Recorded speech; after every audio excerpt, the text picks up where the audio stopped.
I'm not really sure how to start this one off, but I'm not beating around to find an intro, so let's get started straight into it. Not gonna lie, I wasn't planning on making this video. I had other videos in mind, but I figured that with the current state of affairs, mental health is a really important topic. I wanted to address this because I've been hearing a lot recently that the stresses related to COVID have compromised a lot of people's mental state. I feel like the world needs a reminder that it is crucial to address your mental needs since it's easy to take for granted and easy to forget.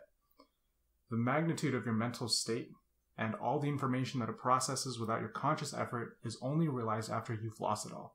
When you see people hitting rock bottom, it's never been about what they can or can't do physically, but it's what's left of the individual's mental state completely depleted and incapable of supporting their physical capabilities. And here's how I would describe having a healthy mental state. For me, it means that when I take a breath of fresh air, I can feel the rush of air into my lungs, carrying me with the airflow that I need to get about the rest of my day. It means that when I get a break, when life is pulling me at Godspeed through my wrists, I can still stop and appreciate the gifts that it leaves and trails along the way right in front of me. It also leaves behind this aftertaste in my mouth at the end of the day when I lay in bed knowing that I've exerted every ounce of energy, but also I'm saddened by the day's end. Then I remember that there's tomorrow and I can choose and close my eyes and get deep, peaceful sleep. I think that there's an important lesson that I've learned in all this, and that's living in the now, but recognizing that there's tomorrow. Besides how it might make me feel, a healthy mental state is having the preparedness and appreciation for change, as well as having a sense of direction every day that you wake up. I feel lucky and so appreciative that I have the luxury to feel the way that I do about life now. But it wasn't always that way. It blows my mind when I think about how bodies and our minds process all of the different facets of life, happiness and sorrow so differently. When I was growing through my teenage years, I would have a lot of what I would call displaced energy, which would drag me down. It made my mood swings fluctuate, and at the end of the day, it would drop me really low, leaving me exhausted and frustrated.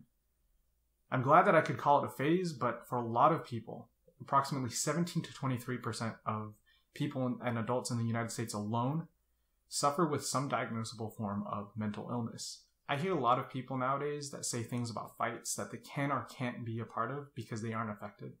And to that, I say that that's absolute blasphemy.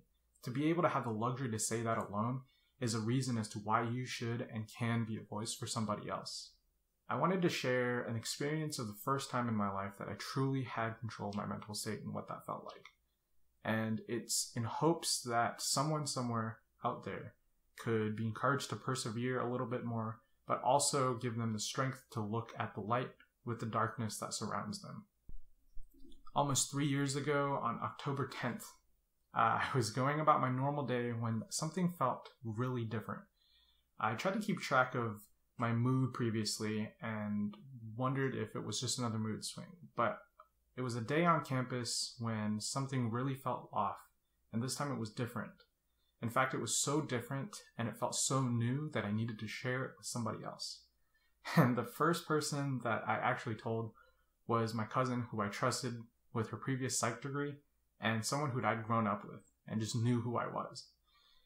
And I remember a conversation so specifically, and I described my senior year of just being a walking corpse. Now, this was drastically different since it's something that I'd never felt before. It was such a new experience for me. I remembered it so well, and I look back to that very moment when I needed to get through something, and it keeps me afloat. It was like a breath of fresh air, and everything felt like it was alive around me. Like I had full control, and I was able to be appreciative of everything that I had.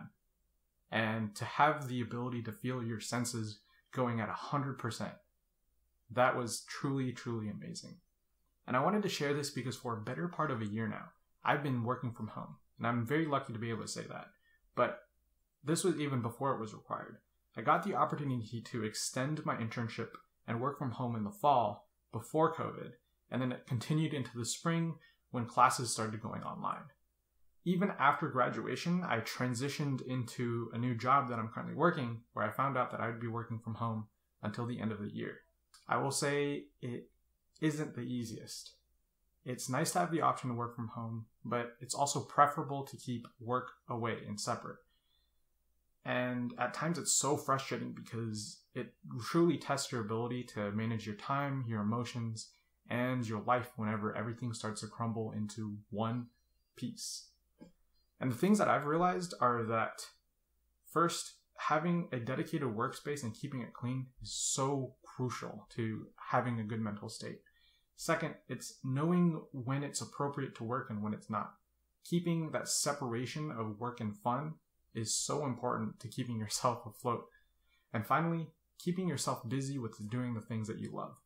That is probably the most important thing. If you're always busy thinking about the things that you're doing and what's fun about it, you're not thinking about the stresses, you're not thinking about the things in your head that are holding you back.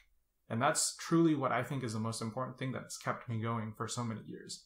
This isn't only meant for working from home, but it's more important now than ever. The goal is to never let yourself slip, but when you do, you need to know what's best for you and what's best to recover. Going back to what I said before, living in the now and recognizing that there's tomorrow.